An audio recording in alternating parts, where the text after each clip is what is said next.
Welcome to the Post Shift Podcast, your raw look at the hospitality industry, brought to you by SHC.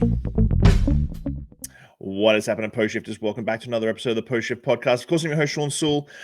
If you're watching along with the live streams we're doing this week, it's all about looking back on 2024 and seeing what's going to happen in 2025. And I've had Chris Elliott from Restaurants Canada yesterday. I've got Jeff Guignard from Able BC today, and then I've got Ian Torstenson from the BCRFA tomorrow. So we're going to be looking at. But if you are listening to this in the new year, hopefully these podcasts are helping you set up yourself for the new year in 2025, because I'm hoping 2025 is going to be a smidgy bit better than 2024. Thank you so much for your time, Jeff. Thanks for joining me. Oh, it is absolutely my pleasure. It's really good to see you again, man. Really good to see you. I feel like I only ever reach out to you to do a podcast when shit's going bad. Well, I don't know if that's you or so much as it's just been a tough few years for industry.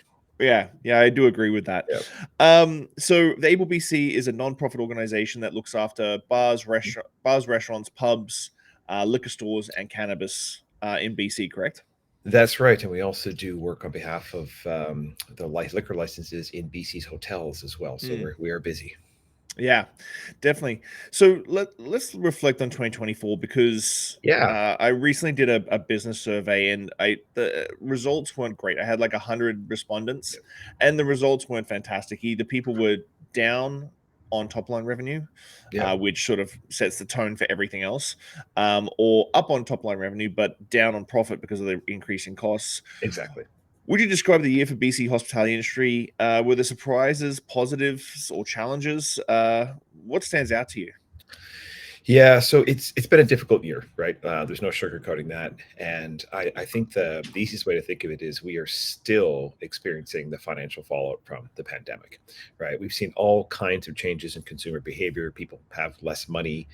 We've all dealt with inflation. And it's not just consumers going in.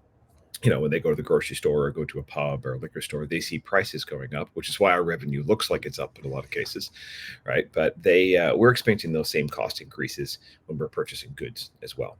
So I think if I look back over the year, though, we knew at the beginning of it that this was going to be a transition year. Industry was still trying to recover and change. We were in flux this year. No surprises on that.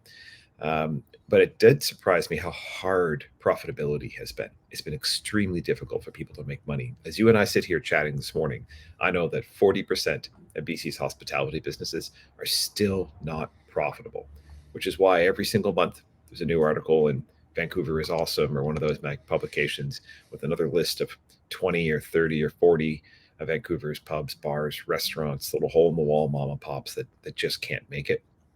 Now, the flip side of that, though, is I have seen tremendous resiliency from our members as well, and from the hospitality sector. Excuse me. When I look at the beginning of the year, it felt like we were definitely going to lose another 10 or 15% of the industry. We haven't. We have lost some, but it's not been as bad. This is why when we sent out our annual advocacy report, we called this year resiliency in action, because you're seeing people get very innovative in their businesses. You're seeing people work the heck out of it just to try and make it go. But profitability is harder, right? Rising interest rates have put a lot of financial stress on folks because debt is expensive. But that has come with also while all that side of the business has been really tough, you've seen some really interesting innovations in people using, as a hotel, using mobile check-in and digital room keys, right? Like just to try and reduce their waste and be a little bit more interesting for their customers, right? Provide that extra customer service in a way that's novel. So yeah, that's been challenging. Also, a large part of our industry, particularly in places like Victoria and Vancouver, are dependent on the tourism economy as well. And it did surprise me to see the fluctuations in that market, right? And we had a huge amount of pent-up demand in 2023. A lot of that died off, but has started to return in different areas of the province. Business travel is remote work has had an interesting impact on that. So some of those customers are still not back. So yeah, at the end of the day, it's been a challenging year across the board for liquor retailers and the hospitality industry and the cannabis members as well. You were mentioning inflation and rising costs, and obviously that's been something I've been fortunate enough to sit down with a few business owners and actually look over their P&Ls year over year, and you see the sales going up, but the costs going up and crossing Yeah. over that line. Do you see any relief coming shortly on the horizon in 2025? Well, inflation will stabilize, right? It will, right? If you take the long view and we can zoom out a little bit and kind of get out of our myopic perspective in the moment, this will not last. This too shall pass. Mm-hmm. The challenge, though, is that we're paying those bills right now, and no one knows when this will end. And it's difficult to explain it to the customers as well, because although they know, from their own pocketbooks that things are more expensive, when you're starting to ask people to spend $40 on a burger and a beer, Mm. it starts to feel kind of like you're ripping them off, right? Because that very same product used to be $20 or $25 just a couple of years ago. We're not, right? We're actually making less profit on those than we used to, not just as a percentage, but in like real dollars on it. Mm-hmm.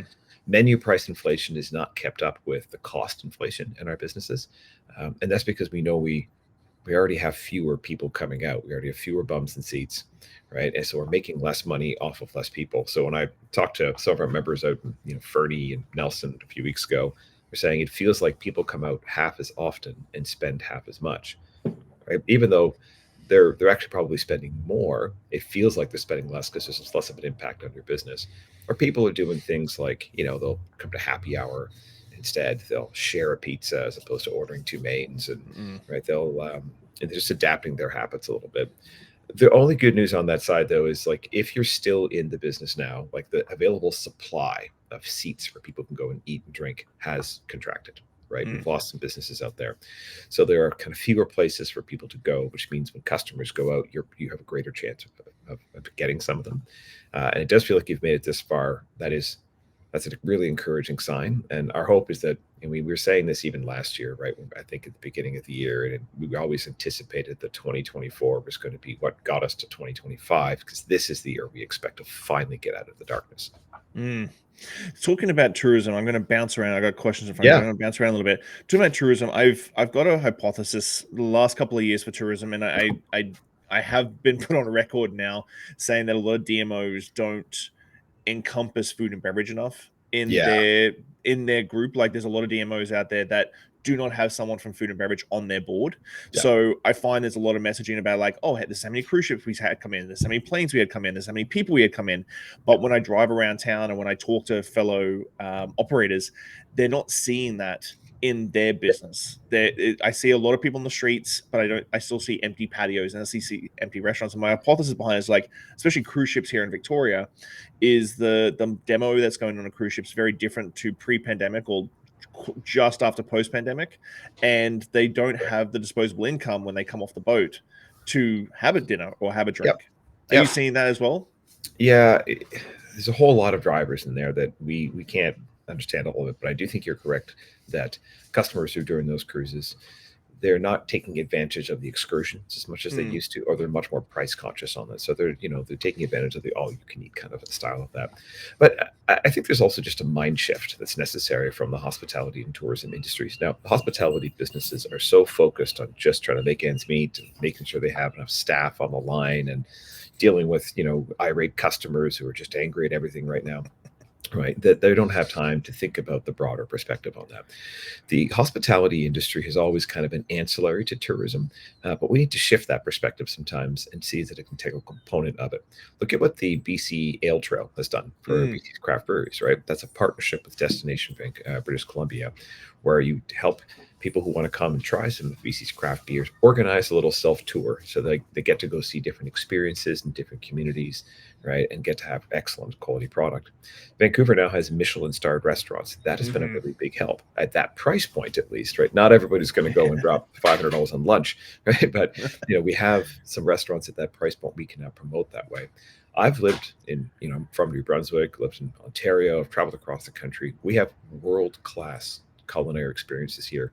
Everything from affordable pubs to cocktail bars to high end. Promoting those as part of our tourism product would make a heck of a lot of sense. And that extends all the way through to our manufacturing sector as well. But it's definitely challenging because the people aren't traveling as much. We're not getting as many visitors from Alberta as we did last year. People from the States aren't coming up as much. Cruise ship terminals are back, and we have, businesses often like at that level kind of skew their stats a little bit and talk about record revenue. Again, right? A dollar is worth more now than it was a few years ago, right? So saying you've got 20% increase in revenue from last year doesn't necessarily translate to 20% more dollars for you. It just means that it was the inflationary cost drove it up. But yeah, there's a huge opportunity there for us, and doing a better job even of taking the folks who come off the cruise ship and saying, hey, do you know Gastown is right there? Or did you ever get out to Commercial Drive or Main Street in Vancouver and see the different neighborhoods and culinary experiences? And that's something we can all work together on more.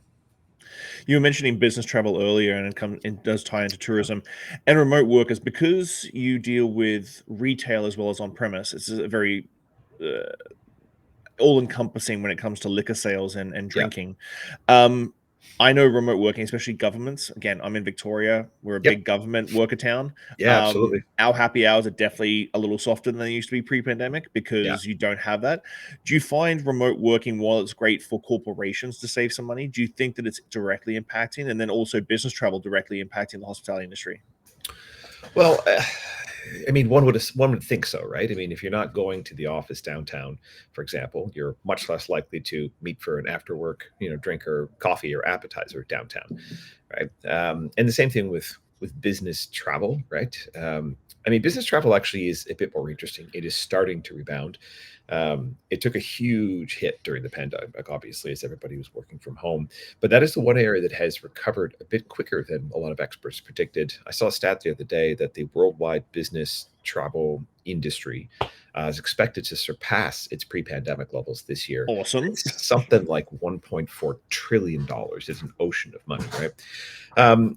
But yeah, remote work there's a whole complicated discussion around productivity that you'll find from folks. I mean, Abel's team is mostly remote working. We have actually someone in Victoria who works there, and we're all more lower mainland. But I do think you can see like all those businesses that disappeared during the pandemic because they lost the tourism crowd, the afterwork crowd, the business crowd. They're still suffering to find those customers. The more business travel that happens, the better.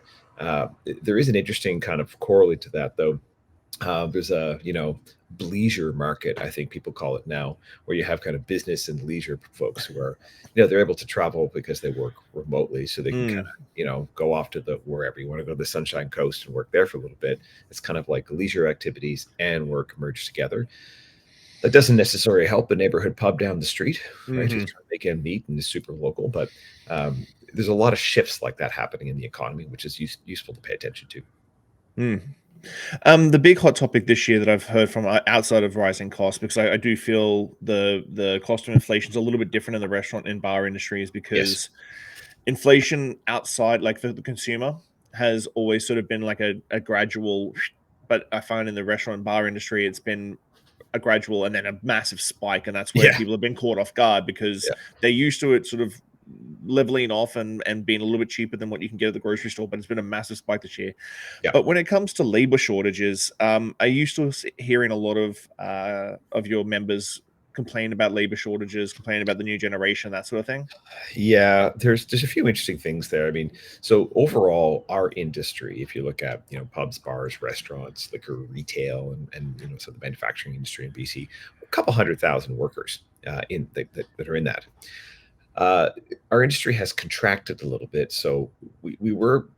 If we had this conversation last year, I would say we're about 10% short of what we want it to be. And it was really hindering people, right, who were no longer able to be open on certain times of the day or days of the week because they couldn't get enough staff, particularly in the kitchens, right? It's less difficult to find a front house staffer. But demand has softened enough that we're getting by with fewer workers in those places. So our market has contracted a bit, but we are still short staffed as an industry.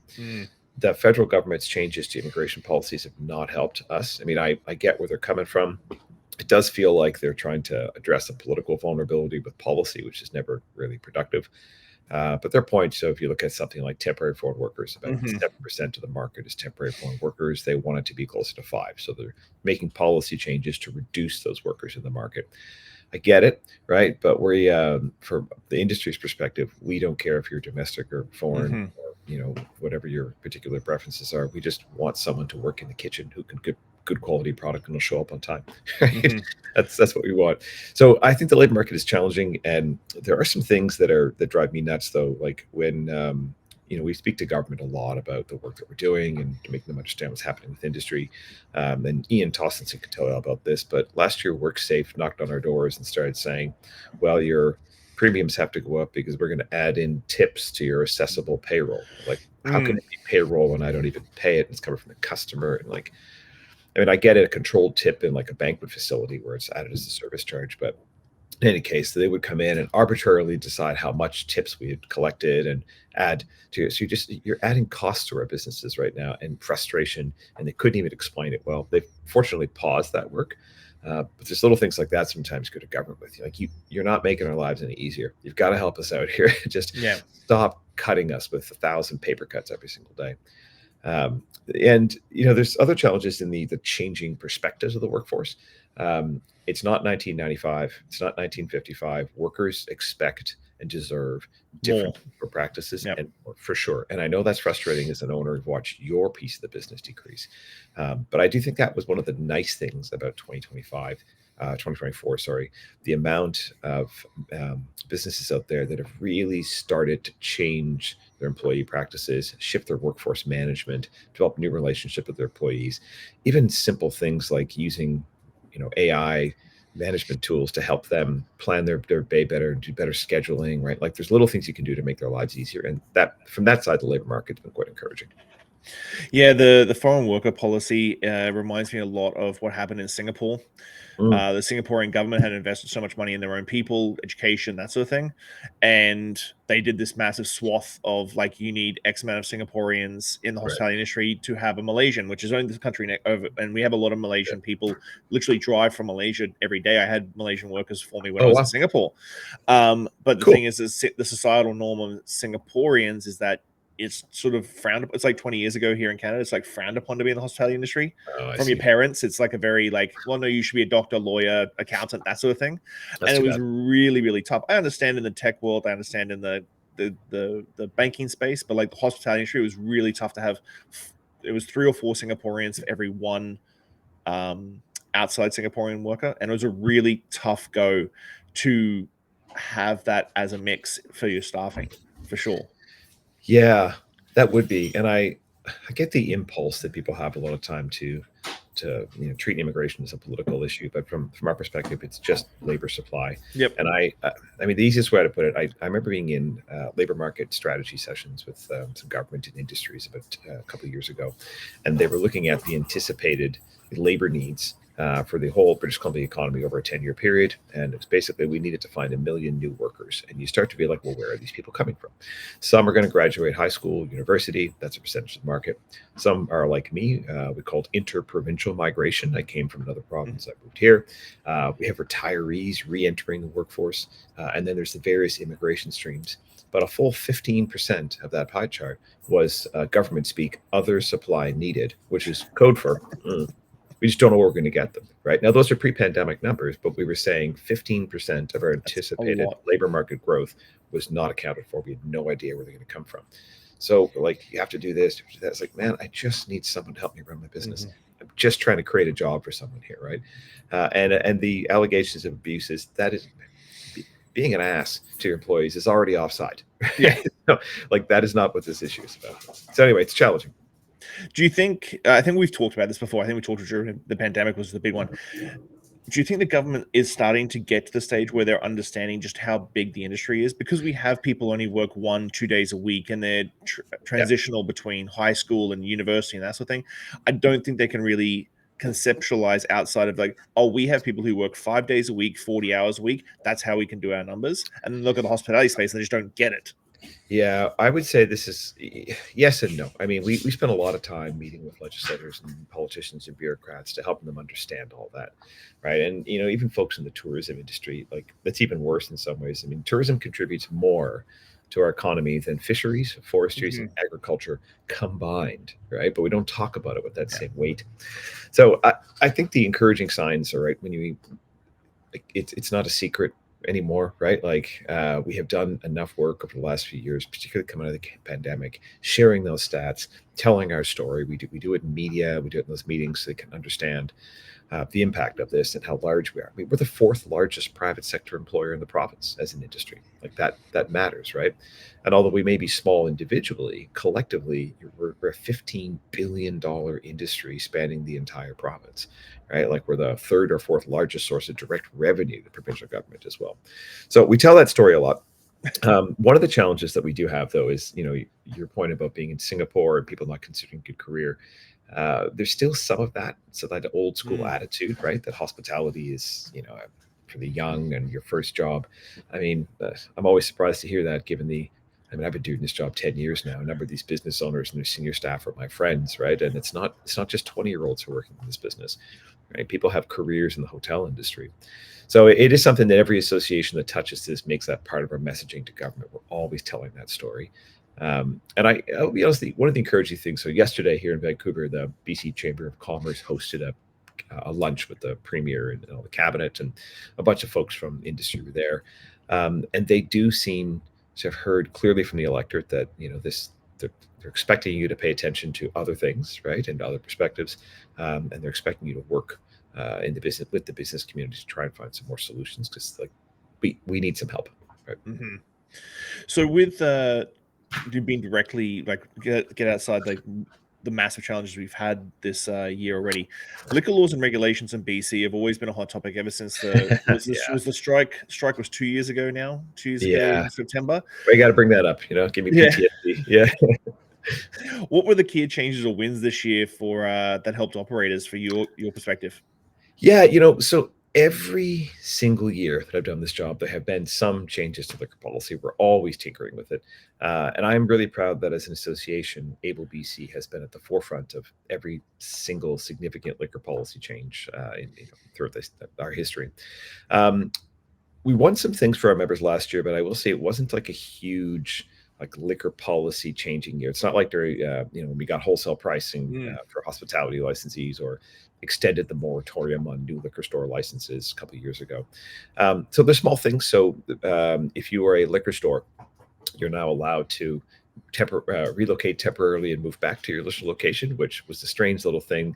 Happened if you were getting evicted because your landlord wants to renovate the building, and if you move somewhere else, you are not allowed to move back to your existing location in some cases. So it was a weird thing, but we fixed that one.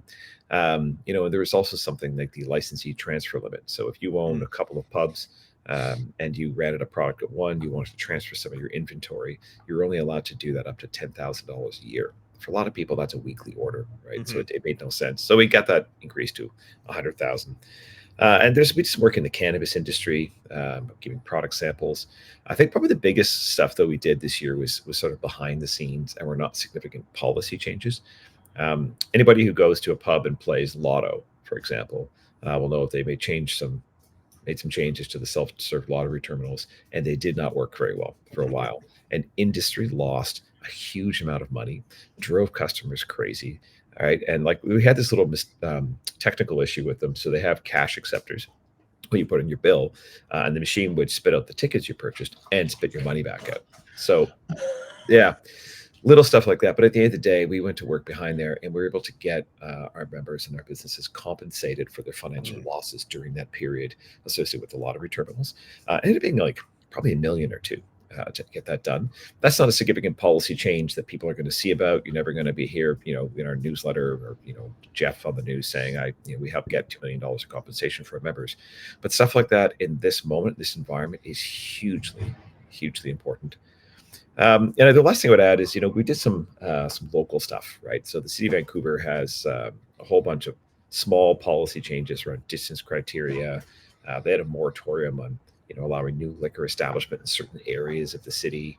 They had certain blocks of the city were open till 1 o'clock, and across the street were open till 2, and stupid stuff like that. We were able to harmonize closing hours and clean up a lot of those rules. So yeah, this year was mostly working on that. And then we ended up in an election, and as you know, everything stops in an election as you spend time just meeting everybody and explaining to potential new legislators who the heck we are, what we do, and why our industry matters. Right? Why do you exist? Yeah, exactly. Yeah. No, coming from Australia, the municipality, I suppose I can say, municipality fingers in the pie when it comes to licensing is very odd for me, because in Australia it's always statewide. You get the liquor license from the state government, the the council, anything like that, can sign off on it, but it's the state runs, or the province runs the laws and what you can do in those laws. And that makes more sense, right? Unless there's a particular local concern. I mean, how the LCRB, the regulator, works with municipalities is it's quite challenging. I mean, they have to seek local government approval, but a lot of times, like, well, if the bylaws permit it, right? Because sometimes there's additional things, like you can't be, whatever, 300 meters from a school or something. Yeah. If you're a liquor store, it makes sense, but you don't have to approve that every single time. You can just show me the rules, and I'll comply with them. Right? So, looking forward to 2025, what are the 3 top priorities for ABBC for 2025? Yeah, so I'll break it down in the different categories of members that we represent. I mean, at the end of the day, if you look at our liquor retail members, so liquor retail is always going to do okay, but they're not doing as well as they have been in the last few years. I mean, during the pandemic, all of those hospitality sales, as people are closed, just went to liquor stores, right? So that was about $600 million of wholesale liquor purchases that went from hospitality. They lost like 300 or 400 million of that, went over to retail. You could just see it. But now, folks, most of the year have been down about 10%. Demand is soft across the board. Customers are trading down. Maybe they used to buy a $20 bottle of wine. They're buying a $13 bottle now. And not only do I make less revenue on that, I make less profit. But overall, the policy framework, right, is generally good for liquor retailers. So what they're mostly concerned about is 2 things. We watched, with some horror, as Doug Ford's government in Ontario spent $225 million of taxpayers' money to cancel a contract with the beer store. Cancel it about a year early, too, because it was just going to expire anyway. Cancel it for no other reason except to put alcohol sales into convenience stores, to expand in grocery stores and big box stores. So convenience stores, nothing against them, but we have a hard time understanding why government would be interested in moving into those in a place like BC, where we have 670 private liquor stores, over half of which are just run by individuals, like mom and pops, small businesses. We don't have big chains here, right? So we need government. And Mr. Farnworth, when he was a Solicitor General, was clear. But we need our new Minister Begg to tell us he's going to say no to putting alcohol in convenience stores. Our industry can't survive further expansion to grocery. And if something like Costco got liquor sales, that would be the end of private liquor stores here in BC. So that's a big thing. The next one on that is, you would not believe the volume of alcohol being sold from Alberta into British Columbia right now, illegally. So shutting down illegal interprovincial shipping is a huge priority for us. It's starting to impact sales dramatically, and it's costing government money as well, because they're not making their markup on it. Why it's illegal is a whole other complicated thing, which doesn't really make sense, but it is. So that's where we operate.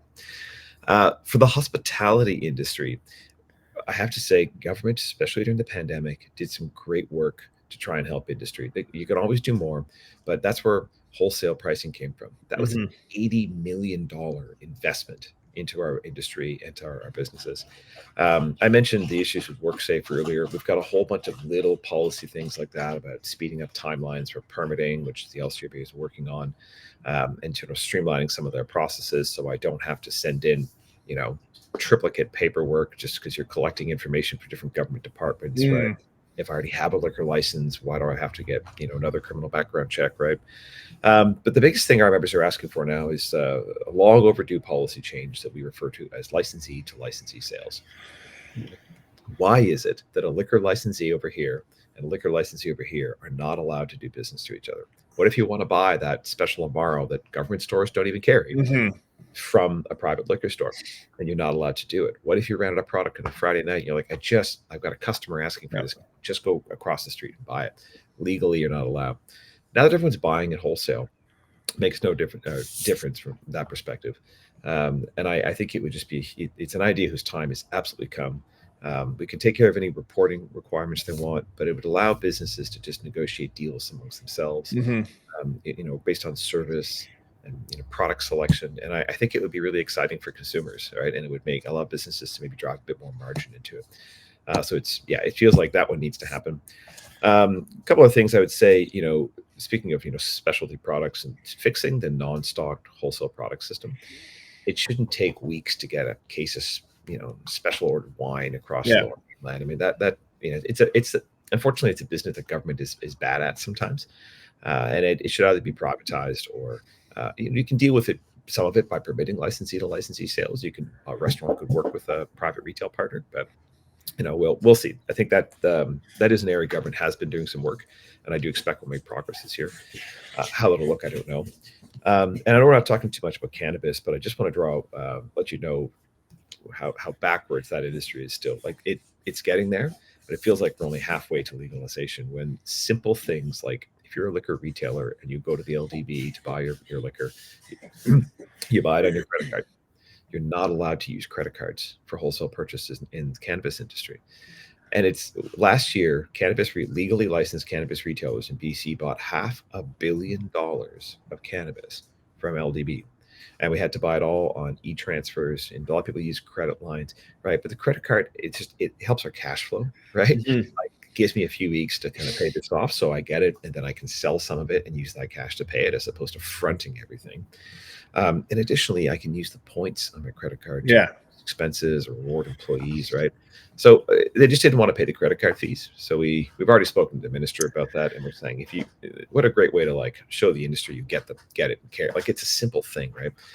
So those are the kinds of things that our heads are at. And you can go to ablebc.ca and look at our advocacy report, and you'll see a whole list of things that we've been working on and continue to work on for the next year. Man, you just have so many fingers in every single pie. I'm just trying to figure out exactly how you keep it all in line. The license, it's tough. The licensee, firstly, the credit card cannabis thing, that just doesn't make sense. That just sometimes sometimes screams the stigma around cannabis and hard alcohol as like it's still a stigma. Doesn't matter how many policies come into play, nationally, it's still this like, well, we're still going to make it difficult for legitimate business people to do business. And they don't think of it that way. Sometimes they're like, oh no, it's not a stigma. We just, don't want to pay the credit card fees or whatever. You would never ask another business to do that. Like, what are you talking about? You're making your problem my problem, right? And that is not acceptable in any kind of business environment. Yeah. Imagine if you walked into a hospitality restaurant and they're like, yeah, no problem. You just got to cook your own food in the back. Like, what are you talking about? Why am I here? And you won't allow me to even. Anyway, I'll stop ranting. But yeah, the licensee sales. I've been screaming about that. I had a conversation with a manager and a manager out of a big distribution company.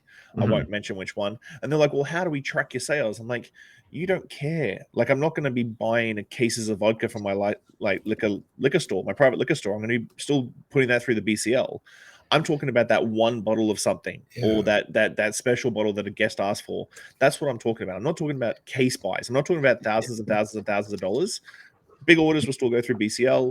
I can still do little orders through the private liquor stores. Yeah, especially because a lot of the BC liquor stores are not particularly good at servicing their hospitality customers. Technically, hospitality businesses are customers of LDB wholesale, serviced through liquor stores. But it's so bad that about a year and a half ago, we started working on the projects. Okay, how do hospitality businesses work with BCL? How are you supposed to work with that? And they, when they told us what their process should be, we found out that about 75 or 80% of their customers weren't doing that process. People were just showing up and buying. So like, hang on, everyone's doing it wrong, and you're still doing it this way.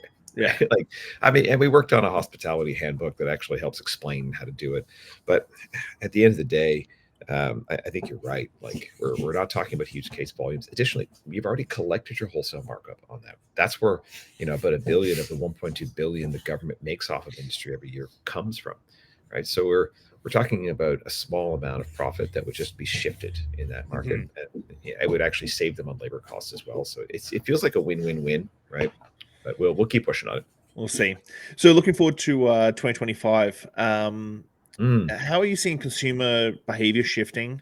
Is dining out and alcohol consumption trends going to continue rising? Is it going to plateau out? Or do you feel like people are going to change up things? Yeah, it's interesting. I mean, this is the question everyone is grappling with, right? So there's some things we know for sure, like delivery is a much larger piece of your business than it ever has been. It's expensive, right? To pay those DoorDash, Uber, skip the dishes fees, 25, 35%. So as customers are doing it, and it's crazy to me how much money people will spend not going out, but spend to order a couple of things at home, even things that don't travel particularly well when they're delivered, right? So the food quality isn't great, but that's what people want to do. They're all about convenience and someone dropping it off to your door without even seeing them. But that has become, it went from a small piece of people's business to 15 to 25% of their sales. So I think delivery is going to continue. I don't know if there's a ceiling on that, but I feel like even in liquor retail, people are doing it more and more. So if you're not doing delivery, you got to figure that one out. The rise of the non-alc category, the non-alcoholic beverage category, has been fascinating. I don't think it's all related to some of that health messaging about, you shouldn't have more than 2 drinks a week and all that. I mean, that's a whole other issue. I think part of it is that, but I think part of it is just people are consuming a little less, right? So they might have, and it's not just like customers who don't want to drink; they're often pairing them, right? They'll come in and have one beer, then a non-alc, then a beer, then a non-alc, so they can stay at the pub for 4 hours and have 4 pints, but only actually consume 2 of them. But I think if you don't have a non-alcoholic like cocktail section in your menu, right, and you don't price them appropriately to make margin out of them, right? Customers, they're not looking to spend $4.95 on it. They'll spend $10, $12, $15 if it's an excellent curated cocktail. So I feel like that trend is going to continue. I think you're going to see a lot of businesses trying to figure out where they can drive margin, and I think that they need to, right? So I was talking to a liquor store the other day who started selling vape pens and like refills on them, just because they're like, well, we needed to compensate for our other losses somewhere else. I think you're going to see the market seems to be differentiating a little bit, right? High end still exists. Oh, there's fewer of them out there, but that's still doing fairly well.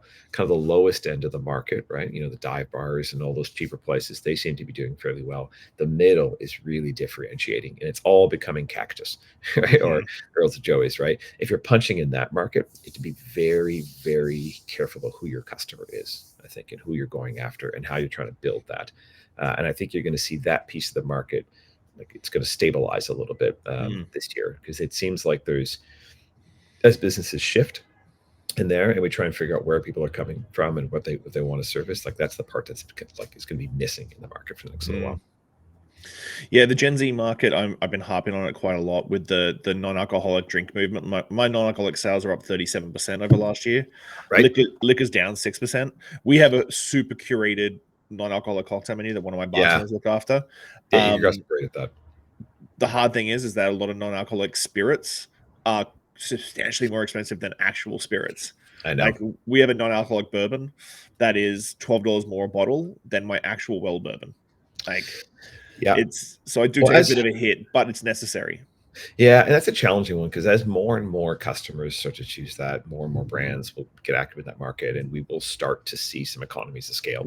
But right now, it's essentially a specialty product, right? And I take your point; it can be quite expensive for it.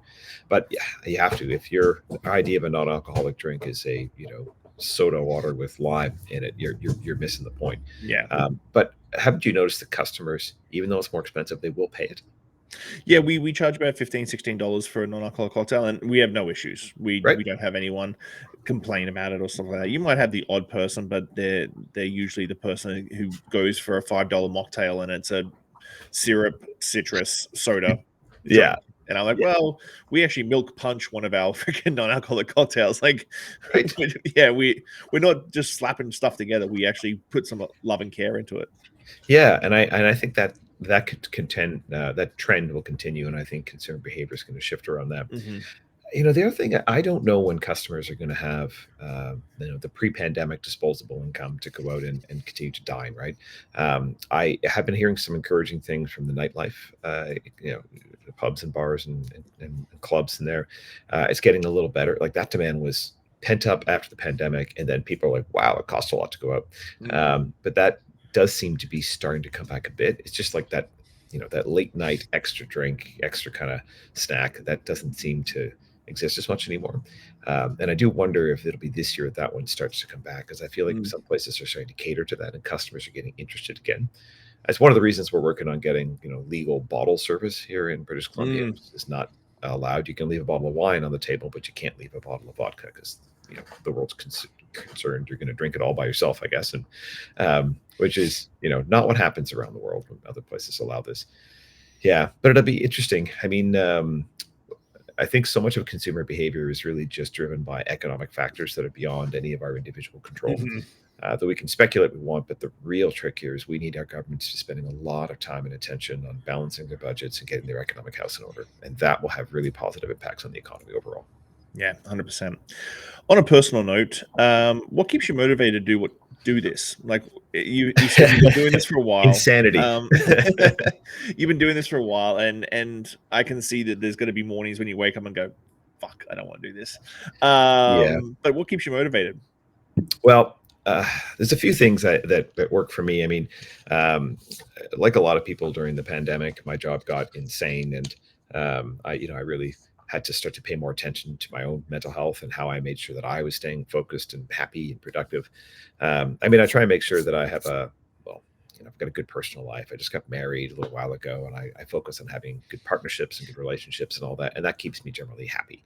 And being motivated to do professionally is an outgrowth of that, I think, right? So, um, the next piece for me is I really believe in what we're doing, right? I Even before this, I spent 10 years working on Parliament Hill, and part of my favorite part of all that was that you get to work on behalf of people, help them carry their message forward to decision makers and get stuff done, Mm, right? I like doing good and meaningful work. And at the end of the day, like as I said a while ago, because I've been doing this for 10 years, a number of these people in the business and they're struggling to keep their business afloat are my friends, right? Sometimes I feel like I do this for them. Like this work is too important, it matters too much, and we cannot fail. And I've seen how this can work both here in BC during the pandemic, and before that when I worked in politics and on Parliament Hill in Ottawa, what you can achieve when you work together with the right message and the right communication, right? And if I have any skills at all in life, it's as a communicator, and I understand how government works. I get good relationships with people there, and just helping businesses who don't know how to talk to government, mm. like translate their frustrations into something government can understand, and then take what government says, which is inherently weird, and convert that to something businesses can understand is really quite rewarding. So yeah, I do that. And then the last piece I would say, I'm really proud of my team, the people that I work with. We've expanded in cannabis here, so we hired someone to help us with that. We have a new manager of membership and events as well, and my colleague Anne, who's in Victoria. She runs our communications, but like working with a good team who get it, right? You can teach skills, but you can't teach people to care. Mm. They all care so much about this industry, right? And I find that really motivating, inspiring, and we want to do good work for each other. So that's how I managed to get through. And I on the days that are tough, because our wins, like our real wins, are few and far between, as you can imagine, right? You don't get wholesale pricing for hospitality licensees every day, right? Mm. You don't get takeout and delivery permissions for folks to sell alcohol or a cocktail to go very often. So we take time to celebrate those. And on the tough days, I try and remind myself that it's just a day. It's okay. You just move on. You want to play in the NBA, you're going to lose sometimes. The next Hmm. day you get back on the court and kind of keep playing. So one thing that we got to just tie off before I do my 5 deep dive questions is Yeah. this GST holidays. What's been the feedback from a lot of members about the GST holiday? We talked about it in the green room before we got on. Yeah. What's been the feedback on the GST holiday, and how does Able BC feel about it? Yeah, well, I can tell you it's a lot of questions, and I have joked with a number of people. I wish I could write the federal government a check or an invoice for the amount of time and money that I and my team have spent on this, and every other association that's out there taking the lead, communicating with our members and industry about what this means. It's not that simple in the liquor industry, right? I mean, our point of sale system are not set up to differentiate between Hmm. an RTD that's 7% or less, or that is more than 7% alcohol. So do we take the GST off or not? Right. And there's questions, even just you and I were talking about resolving recently about, well, what if we have a mandatory tip, like a service charge in a Mm. banquet hall? Okay, we don't charge GST on that if it's for the food or the alcohol, but if it's spirits, we should charge GST, right? So people are struggling to figure it out. At the end of the day, this is what the federal government wanted to do to help consumers. It does feel like businesses are the ones paying for it with the amount of effort we're putting into this. Hopefully, it will lead to an increase in sales as some folks kind of come out and spend more money now. I just look at the percentage, though. I mean, the average person is going to spend a couple $1,000s over the next couple months. So I'm going to save what $100. Mm. I mean, if I was buying a house or buying a new car during this period, massively beneficial, right? But yeah, it's I don't know that it's going to be a significant win for our industry right now. But that's because just at the moment we're working so hard to get this in place by the 14th. Which, by the Mm. way, it still hasn't passed through the Senate. So people are like, "Am I doing this right?" Like, it's still very frustrating. Um, yeah, and from Abel's perspective, I mean, we don't have like a particular position on this. Our job is to help members understand what to do, explain it to them, make sure that they're set up to go and answer their questions. And as we talk here, my inbox is just glanced at it. I've got 4 messages about this morning, asking questions about a technical change for the Yeah. point of sale or what it means for consumers, right? So, yeah, it's actually created a tremendous amount of work. Yeah, I'm in two minds about it. 5% is 5%, but like I'm in Yeah, two for sure. minds. I'm just in two minds about how it's going to drive overall. I understand as an industry whole, QSRs and that sort of thing, it's definitely going to be beneficial. Yeah, Um, but for how much work it's going to take for a full service restaurant bar, it's a little bit of a different animal. yeah, it's challenging now. Like, even think of our business cycle. So yeah, we're not going to be paying the GST on our wholesale purchases, Mm, but it's not like we're saving that money during that period, right? Because we're not, we just pass those kind of costs on as we go through. So yeah, we're paying a little bit less, so that helps our cash flow a little bit. But then, liquor retail, what if someone comes and returns the product afterwards? And we're trying to, yeah, there's a lot of, or some of the stuff we're selling now, or we will be selling on as of the 14th, we've already purchased and paid GST on hmm for. So now we're not getting the GST back on that. Do we lose that money, right? And the CRA is, I mean, I was on a webinar with them just the other day, and I have another call with someone at the CRA today. They're still creating the answers to these questions, right? So I think, when the prime minister announced this, there was probably about 40 million Canadians and businesses and bureaucrats who were all surprised. Mm. So we're at the stage of the podcast because I usually interview, as you know, a lot of entrepreneurs Yeah. and industry people, and so this one's a little bit more heavy on the old politics and that sort of thing. Okay. But what is one lesson or experience that has shaped your perspective the most, and how do you carry that forward in your life? Oh, wow. Um, I think maintaining perspective is something that I have learned, that I've talked to my friends and colleagues quite a bit about. I learned a lot of that on Parliament Hill when I worked there. And it is something that frustrates me about current political climate. We turn everything into a team sport. And if I disagree with you, Shawn, I have to hate you. Mm, I have often found that if you just try and maintain your own perspective and be like, hang on, this is just what I think, sit down and talk about the issue with somebody else, you'll find you actually agree on a lot more than you think you do, mm, right? The importance of trying to maintain your own perspective. Don't be like, oh, well, this has happened, so I'm a terrible person, or my business is going to fail. Just relax, right? And understand that other people can be right too, right? Like, you can both be right, or you can both be wrong, right? And that's no reason to argue and fight. It's just a reason to try and figure out the best thing to do and go forward. yeah, these days it's the same destination, two different routes, and Yeah. everybody thinks you're on the wrong route. Yeah. I remember when I was, one of the first bosses I had in Parliament Hill, he was telling me, like, that give me the task to do. And he's like, we'll do it this way. And I was like, well, no, that's not going to work for me. And he didn't conceive of the idea that I could achieve the same result and perhaps better Mm, by doing it just a different way. And it's not a better way or a worse way. It's just what worked for me in that mm. context, right? Yeah. The importance of just being open to different perspectives and just, being unemotional about your own perspective as well. If you could leave one lasting message or piece of wisdom for the world, what would it be and why? I'm a huge fan of Ted Lasso, and he's my spirit animal. But I would say he's got a great line about be curious, not judgmental. Mm. Yeah, and I do love that scene. yeah, and I feel like if more people adopted that perspective, the world would be a better place, and you would each be happier. Looking back on your journey, what is something you wish you had understood earlier in life? I mean, I got it fairly soon, but I wish I had known that everything is people. Everything Mm, is people. The world moves or not based on conversations, based on words, based on right talking to people. Why in the world would anybody in government engage in a multi-month regulatory reform process that's going to take 1,000 hours and involve 10 departments, right? Just because Jeff asked them to. No, it's because you get relationships with people, you understand each other, you help them understand you and what you're doing, communicate clearly with sincerity, and just understand that it's the people, it's not the thing, right? No one cares about random policy. You can't just be like, how dare you, not do this, and do, like, what are you talking about, man? Come and talk to me about it, right? You actually have to go and talk to the people and mm. get them to know. Don't send emails to everywhere, right? Or you just call them, talk to them, meet with them in person. How do you define success, and has that definition changed over time? Well, my definition of it has definitely changed over time. I mean, I'm 45 now. Just got married a couple of months ago, right? And I'm looking in a very different reality than I did even a few years ago. Success for me is happiness. It's freedom, right? It's being able to do good work that matters, and achieving something like moving the ball forward, right? As long as I'm moving the ball forward, I always feel like I'm, happy, or I'm doing well. I'm succeeding in it.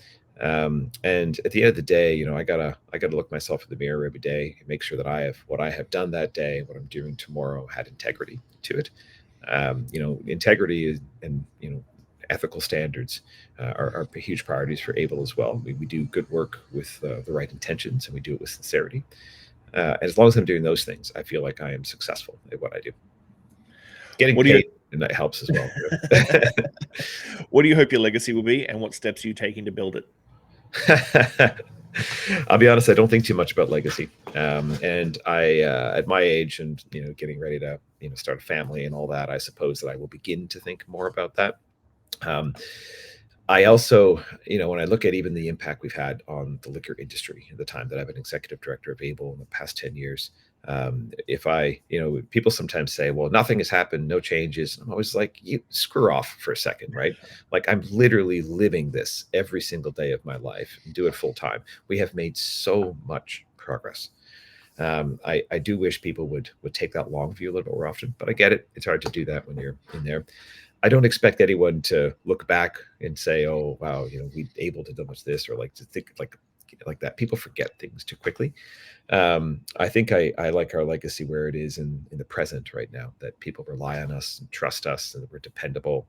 And I want to make sure that I have no intention of leaving Able, but when I leave this organization, it continues to be a valuable partner for industry that's doing really good work and helping. That we did good work, that we helped, that it mattered, I think is as close as I am at right now. Well, thank you very much, Jeff. I always love hanging out and getting Yeah, time to catch up and chat to you. it's been a lot of fun, man. Yeah, thank you very much for your time, and I really appreciate you. Thanks for all the insights for 2024 and 2025. So I'll chat to you really soon. Sounds good, buddy. Thanks again for your buddy. time, and I appreciate you too. Bye. Bye. Thanks for listening, Pose Shifters. Well, I hope you enjoyed that episode. I really enjoy sitting down with friends and peers and just chatting about the industry and getting down to the nuts and bolts of what's really going on out there. Make sure you like, subscribe, comment, everything on all the platforms. Just hit it up and I'll do my best to answer any queries or questions you have. I'll see you next week, guys. Bye.